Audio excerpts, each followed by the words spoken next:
Magandang umaga sa atin lahat. Ayan, Morning, Sen. good morning, Sen. At eto po, ha?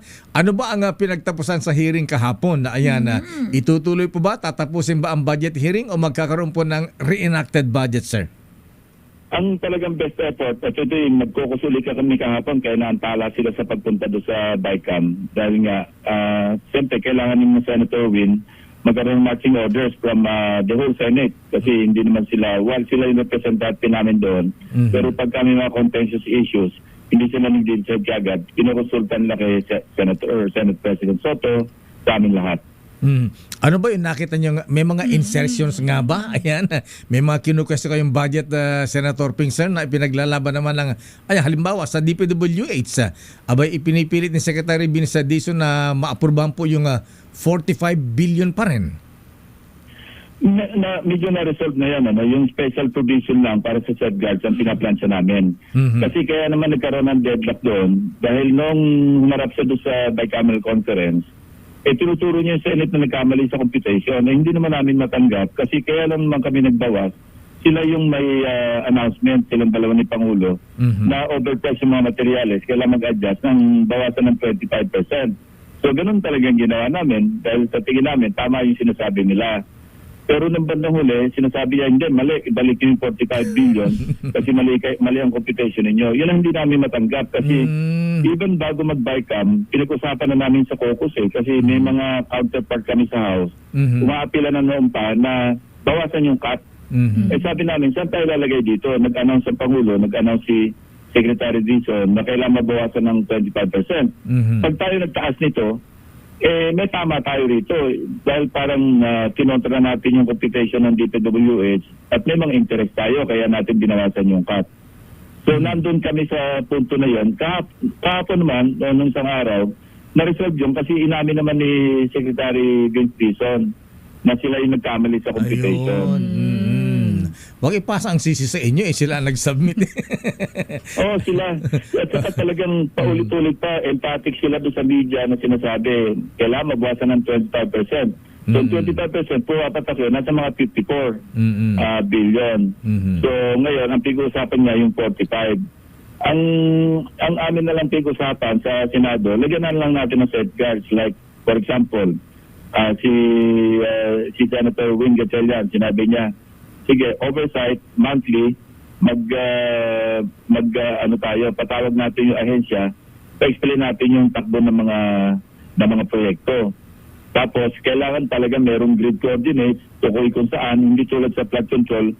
Hirap na hirap yung staff ko nga noon nung naghanap kami sa La Union, sa Bulacan, sa Nauan, Mindoro. Ang hirap maghanap kasi boss ka, tinatago Kaya lang talagang masisibig din yung mga staff ko. Kaya nagamit ko sa privilege speech ko noon. Pero ngayon, kung may grid coordinates, mas madali. Maski kayo sa media, maski yung ordinary ng mga kababayan natin, pag nagpunta sa website ng DPWH sa Limbawa at may grid coordinate, madaling hanapin. Kung ghost ba ito, kung nagawa ba ito, kung substandard ba. Merong ang oversight, hindi lamang yung mga mambabatas ang may involved, pati mga kababayan natin, ordinary mamamayan, pwede mag-oversight. Okay. So speaking of flood control projects, Senator Ping, bibigyan pa ba ng budget ang DPWH para sa mga flood control projects? Wala. Mismong Pangulong Marcos ang nagsabi niya, tanggalan natin kasi may mga hindi pa nagamit na pondo para sa flood control projects. So binabawas yung 255.5 billion. So agad-agad, nung sa pagpasa ng NEP, nagsabit ng errata yung DPWH at tinanggal yung 255. At sa kasamaan palad, hindi umabot sa Senate yung 255 billion. Sa House pa lang, naatado na. Nalipat na kung saan. So okay na rin yun. Kasi pagdating sa amin, na-transmit yung budget, kami nag-deliberate. So, alam mo, Lakay Deo. Yes, sir. Ang presidente, pag-usapan nga namin kahapon. Sabi ko, Senator Win, alam mo to, yung nangyayari ng mga deadlock, yung mga usaping ganyan, birth pains ito kasi hindi pa nangyari ganitong ka-open o ganito ka-transparent, yung especially yung BICAM. Kasi alam naman natin yung kalakaran ng mga nakaraan, di ba? Opo. So, birth pains ito. Kaya kung halimbawa hindi umabot sa December 31, nagkaroon ng reenacted budget. Palagay ko maintindihan ng mga kababayan natin. Kasi kung magre-reenact tayo at isang buwan lang, o sabi natin 1/4, nag-reenact, pero hindi naman naabot sa ganun, walang halos epekto yun eh. Kasi alam mo, lumampas kami sa takdang huling araw ng taong 2025. December. Pag balik naman namin sa Enero, pwedeng ipasa rin to eh. Anong epekto nun sa ekonomiya? Wala masyado eh. Ilang Kasi araw hindi lang. tayo naman talaga makapag-implement ng Enero yung mga proyektong nakapaloob doon sa especially mga INCA. No? At meron namang pondo nakalaan galing sa 2025. Dahil nga lang, ang masama kung whole year o kaya one semester, masama yun kasi lump sum lahat yung 2025 na budget kung magkano yung total. Kasi wala mga items, wala pa yung 2026. Kaya kung isang buwan lang, 2 buwan,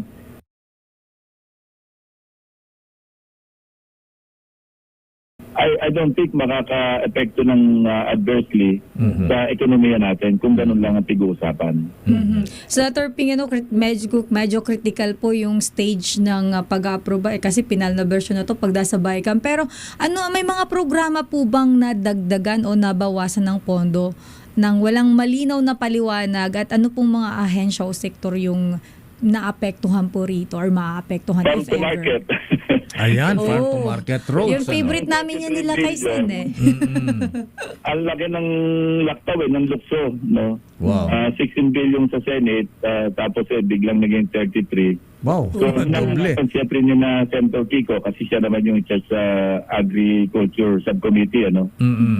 Nang okay na kami dyan kasi sinasabi nyo, hiling yan ng ahensya ng DA. Pero bigyan naman kami ng description kung saan yung mga saan yung mga farm to market roads. Wala sila maibigay. Eventually, nag-submit sila. So, nung nag-submit, so pumayag na rin. Sige, maski 33 billion, importante naman sa Senado. Merong description, may grid coordinates, at may sukat. Kung ilan, kasi computed naman yan eh. Natatandaan nyo, di ba, noong committee hearing, nilabas na rin ito ni Senator Vin, ano? Yung 15,000 per meter, yung nung in-implement ng DPWH, umabot ng 348,000 per meter. Kaya yun ang iniiwasan natin, yung magkaroon ng ghost, overpricing. So maingat tayo ngayon. Pero kailangan ng pakipagtulungan ng both houses. Ito pa, isa pa, Senator Ping, DPWH, DA, ayan, DOH, yung Medical Assistance to Indigent, yung MAICS, ayan. Ano po ang na-discover nyo dyan, Senator, sir? Nilagyan namin ng mabigat na safeguard yan. Yung MAIPIP, hindi na pwede yung EPAL. Meron kaming general provision, hindi lamang sa MAIPIP, kundi mga ibang forma ng ayuda, na walang politikong pwedeng umepal. Nasa general provision yun. Katunayan na lakay, meron akong panukalang batas, isa sa mga top priority bills ko, Opo. na may penalty pa, may kulong kapag ang politiko nakihalo sa distribution. Ala. Kaya lang, sa general provision sa GAA, hindi naman lang pwedeng lagyan ng penal provision kasi special general provision lang yun na kung saan pinagbabawal. Merong itong administrative na kaso sa aking panukalang batas. Kaya hindi pa naman na-formalize yun kasi pagbalik naman matatalakay. Pero at least, sa 2026 ka, okay. Pero yung MAIPIP, ilagak natin, isubsum natin sa ilalim ng Universal Healthcare Program ng DOH. Sa PhilHealth, tapos sa UHC para sa zero billing. Nag-propose pa nga ako ng caucus namin na i-priority na natin, automatic na ka-enroll dyan, yung enrollees ng 4Ps. Kasi na-bet na yung mga yon, may database. Kaya pag nagkasakit na hospital, yung pamilya na naka-enroll sa 4Ps, wala nang question, ID na lang papakita na makakabil na sila ng MAIPIP o kung magkano man yun. Ang masama kasi, guarantee letter, yun, inilagay namin sa sa general provision o sa special provision pati. Wala na itong guarantee letter kasi ito yung, pag may guarantee letter, pili-pili yan selected yan Hindi yan objective kasi between a constituent na hindi bumoto sa isang politiko, sa isang lugar, sa isang distrito, at saka doon sa bumoto, mas nakakariwasa yung bumoto, yun ang bibigyan ng guarantee letter. Yung mas mahirap na hindi bumoto, hindi bibigyan ng guarantee letter. Kung bibigyan man, priority siyempre yung bumoto. So mayroong politika. Kung alisin natin yung guarantee letter, naka-blindfold yung DOH, naka-blindfold yung PhilHealth. kung sino yung dapat hindi selective kundi indiscriminate. Ayan. Tsaka dapat nga lahat na. Oo nga eh. Anyway, Senator Ping, isa pa po. Ayan, itong Blue Ribbon Committee, ayan na. Ano na po ang nangyari doon sa mga inimbestigahan? Meron na po ba kayong rekomendang makasuhan, Senator Ping, sir?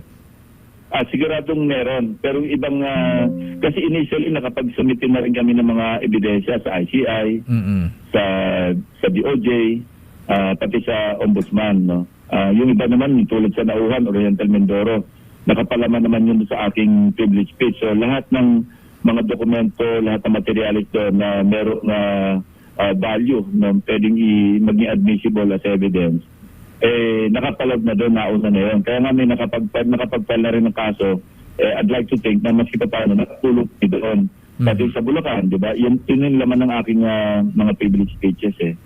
So sa aming committee report, ikiano na namin yun, comprehensive na yun, pagka yung final committee report, yung mga i-recommend na pa namin na pala ng kaso, nakasama na yun lahat ng ebidensya. Sino sila yung mga kakasuhan, Senator, sir?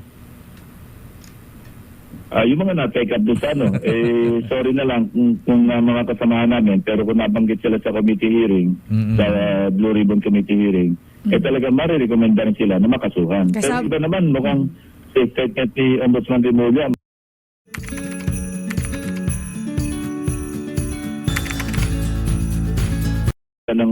pag nagkaroon ng resolution at nagpala information sa Sandigan Bayan, yun na rin pala yung papala nila eh. Kami, pwede kami mag-supplementa pa kung ano yung additional na documentary evidence o testimonial evidence na hindi nasaklaw doon sa kanilang resolution o sa information. Makakasuhan ba, Senator Ping, Senator Cheese, Jinggoy, Villanueva, Bong Revilla? Mukhang may announcement na yung ombudsman, pati yung DOJ.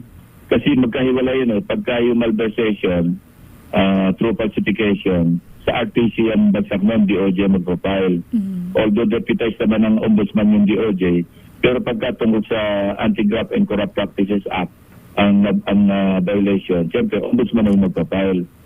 So, yun ang mukhang in the next few days, mukhang doon na papunta eh. Hindi na rin matitigil kasi nga may mga testimonya, lalo si Undersecretary Bernardo, si Alcantara, Bryce Hernandez. Marami na rin nakapagsalita eh. May makukulong ba, sir, before Christmas talaga? Kasi pag Nobel, kasi pag plunder, maski yung malversation through falsification, Nobel yan eh. Ang threshold yan, 8 million eh. So, ang nakikita ko, ang pwede makasuhan ng malversation, yung mga DPWH officials, at kung sino yung mga contractor na kasapakat.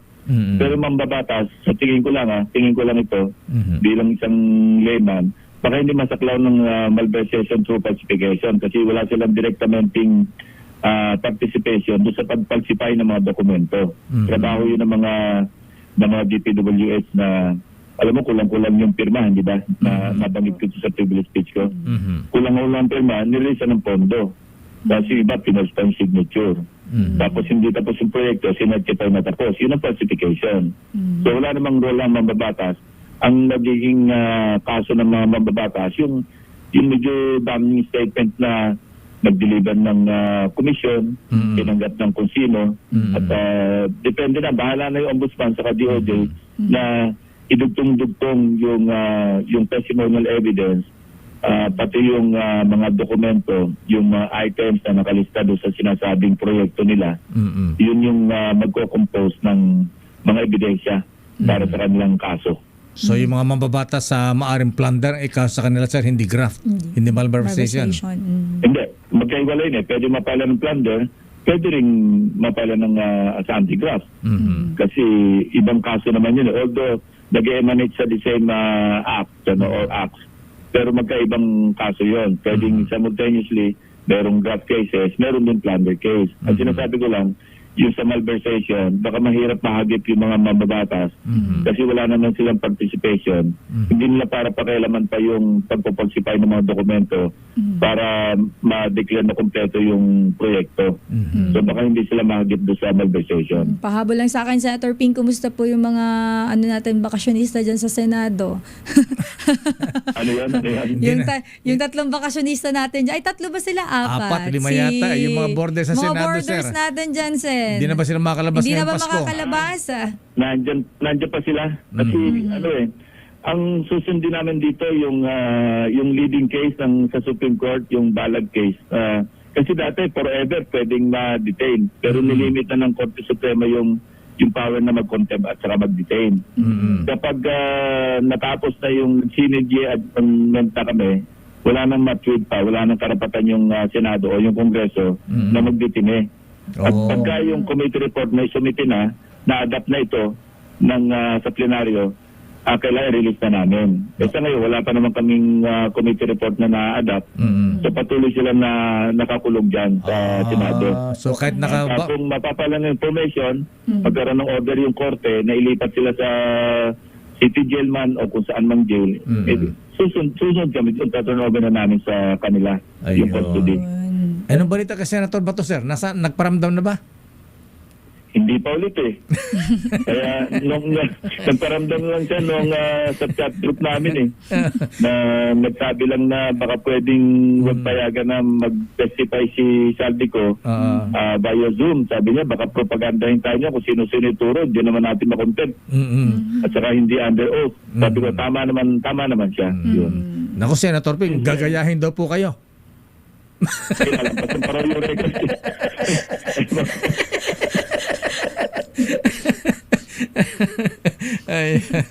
Anyway, sa bagay, abangan na natin Senator Bato. Ayan. Senator Ping, sir, maraming salamat. Maganda umaga po sa